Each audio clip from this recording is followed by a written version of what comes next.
Hey, what's going on? My name is Taha. Welcome back. If you're new here, I've collected over 10 million client revenue, and these are just sauce I'm giving you. It's fully for free.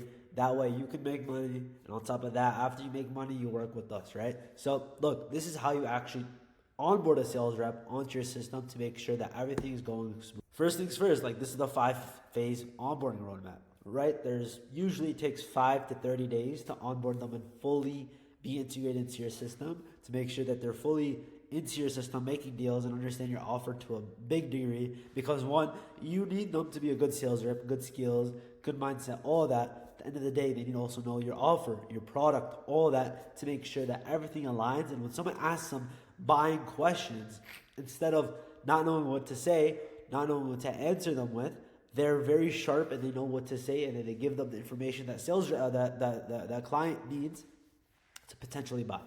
So this is the 5 phase onboarding process. So first, of course, how they actually need to know the offer. Because from first thing, like you probably, like this is an in-house sales rep, you've done your own ads, they came through, you're probably like figuring out like how to actually onboard someone.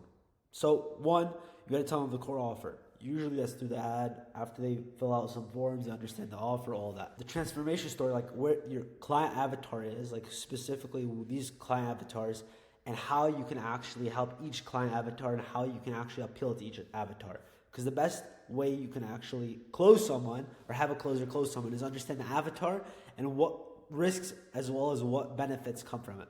That way they know who to push more and when to actually back off from a sale. The pricing, of course, how it's structured, all the offer details, proof and case studies to make sure they're bought in, that they're like their level is high in sense, or like they want to buy your program. Any risks and guarantees that you specify in your contracts for these potential clients you're bringing on in. So some techs you could use, tools and all that set up on day one is, of course, for communication, like a phone. It's mandatory. If no one has a phone, like, dude, just don't even hire him. First, they have to look professional, quarter zip, good background, making sure that when these people come on, these potential clients, they actually trust them just from the background, just from the where they are, like their poise, how they interact, the way they look. Are they professional? All right, perfect. That's more B2B sense. Are they more of like a little kid slash teenager who it's like an e-com type offer where you're primarily targeting broke people? They have to have like they kind of have to enact that. So if you're able to do those 3 steps, you're easily going to make more money. But of course, the setups and all that CRM, like these are just basic things that you need to have. If you don't, then you probably shouldn't have a closer in the first place.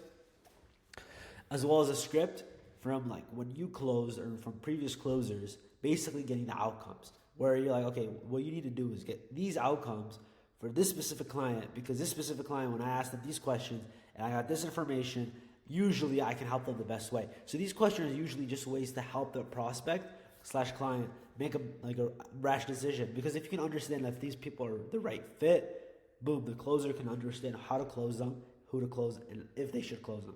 If they're not, boom, they completely disqualify them, tell them like, hey, this is not good for you. We have this other option that could help you to eventually get to this option. Because you have to be very transparent with these clients, because like people like understand that this is a more sophisticated market. If someone literally tells them, hey, just don't even work with us right now, I feel like this option on YouTube, maybe you have a downsell where this could actually help you out more. They'll trust you more. If they get a result, they'll buy more things from you. So yeah, of course, the follow-up sequence, all of these like SOPs sent to this closer. And then on top of that, role plays with your current closers. On top of that, live reps, like they're inside the sales call. So for example, let's say one of your top closers has a sales call. You tell them like, hey, just send them this Google Meet, turn off your camera, record this, understand how this closer actually closes. That way they can actually see it firsthand, like, holy shit, this guy's doing this on a real live sales call. They mimic it. They eventually get on a triage call, any type of call where it's actually a real prospect to eventually actually enact this. After that, the ramp up period. That's when they take their own calls themselves, see their KPIs. At first, their close rate is probably going to be less than 20%, which is fine. If they get a deal or two closed the first 3 days, you probably have the best closer in the world. After that, their show rate has to be at least less than 70%. Like at first, like these are like the target KPIs by like day 30. So like all this stuff to make sure that they're actually doing the necessary work, right? And then On top of that, there's 10 days where you should actually see if they're working. Are they hardworking? Are they actually following up? Like how you have to see their work ethic, how they actually do the thing, their skill. Are they actually implementing the things you tell them? All this stuff to make sure that once they do, once you see that, like, okay, holy shit, this guy might not be closing, but he actually has potential to be an A player. Boom, you keep him on. But if you're like, okay, this guy's closing, but I don't like his attitude, he doesn't take feedback, it's fine, just fire him. Because at the end of the day, this person's bought into your vision, into your business, and it's going to make you money. So if if you don't feel like he's a good fit, then there's no point in actually having him.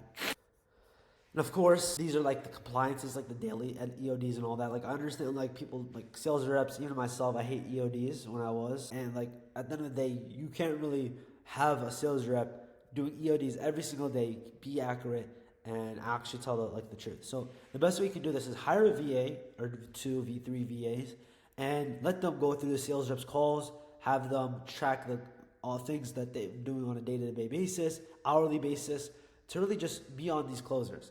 That way that you don't have a sales manager, but you have a VA asking for data. Because once you have the data, you can actually ask the marketing, like, hey, like, look at this is like the data we got from the closers, and this is the data that we need to change for this marketing, so that way the closers can actually get better data. On the flip side, the marketing has the data, you tell its closers, and it just helps like the ecosystem. Instead of having sales and marketing, you have the combination. So that way you can have both. But making sure that they're reviewing their calls, they have their weekly KPIs, making sure that everything is going smoothly. Because, for example, like the VA can do so much. They're just giving them, like they're giving you data. That's it. Everything else has to be on the closer, as well as whoever is actually coaching these people up. And that's basically it. Like your rep is probably going to be really close to closing a lot of deals and being an A player. Look, this is trial and error. You're not going to get on the first try. You might not even get on the 10th try. So I'm going to give you very much tips and tricks on how to actually spot a good sales rep. One, they're working 12-hour to 15-hour days at first, right? They're hardworking. They actually they bought into the vision. They want to make money. Typically, it's people that are younger, even married people because they have a driver. Like, I need to provide for my family, all that. If they're just traveling, sometimes even people around overseas in Europe and all that, because they have a typically let's just say they don't have that lifestyle where they're just grinding.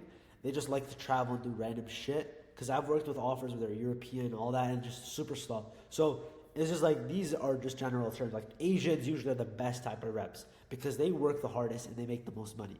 Arabs, same thing. White people, it's in the middle. Blacks, honestly, I would just wouldn't recommend, just from my personal experience, unless they're sophisticated. But that's just the general rule of thumb.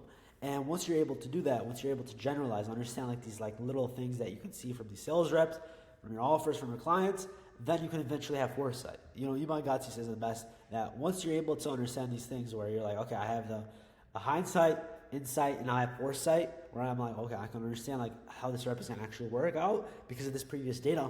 Then now you can actually do rash decisions where you can maybe even scale to $1 million to $5 million months with 10 to 20 sales reps because you understand these sales reps going to make you $300,000 a day, not a day, a month. And revenue. And when you're able to do that, you can put lots more money into ads. You're able to scale. You can eventually just have a really profitable business.